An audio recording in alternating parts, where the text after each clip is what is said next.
Donald Trump is telling his supporters that Democrats are burning down cities while his supporters are killing people. Check it out. Leave your comments, ding the bell, share it with your friends, and subscribe to our channel. Hi, Tom.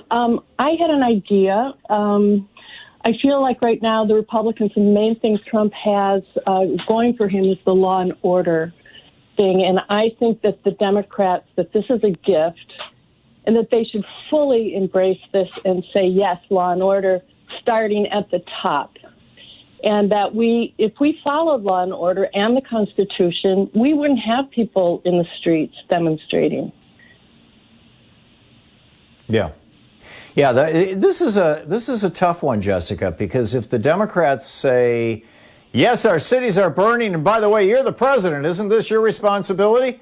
Then number one, they've said our cities are burning, and our cities are not burning. This isn't like like the 1960s and 70s, where the like 14 square blocks of Detroit, where I lived when I was a year old, literally burned to the ground.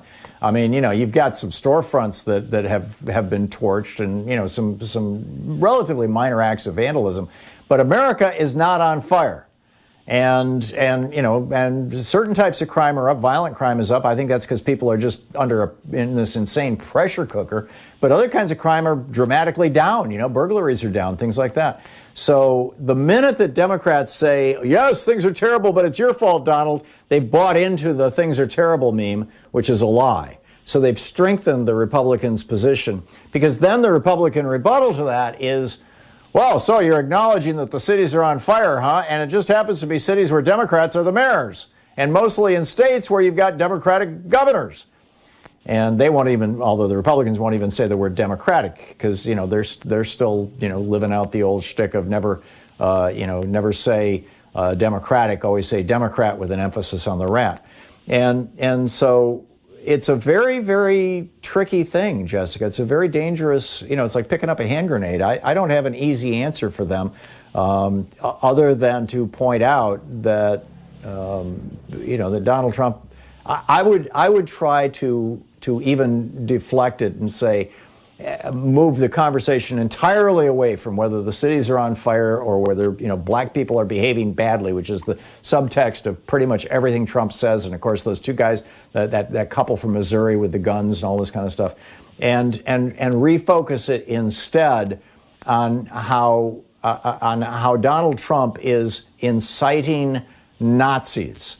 I would start using the word Nazis constantly. I would be describing these various groups that are very fond of their own names, the Three Percenters and the Proud Boys, the Patriot. I would simply describe them as Nazis, because many of them are. Many of them, wear swastikas. They carry the Nazi flag. They're proud of that. Let's start calling them Nazis, and let's point it. And it's Nazis who are killing people. Not just the majority. All of the political violence that has involved death in the United States in the last 10 years has been committed by Nazis. It's been committed by these hardcore right-wingers.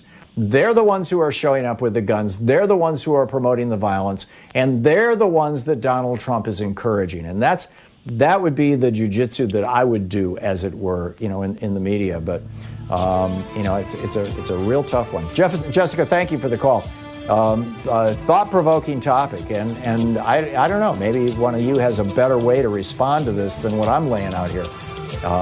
I can't think of one. It seems like that's the best way to do it from my point of view.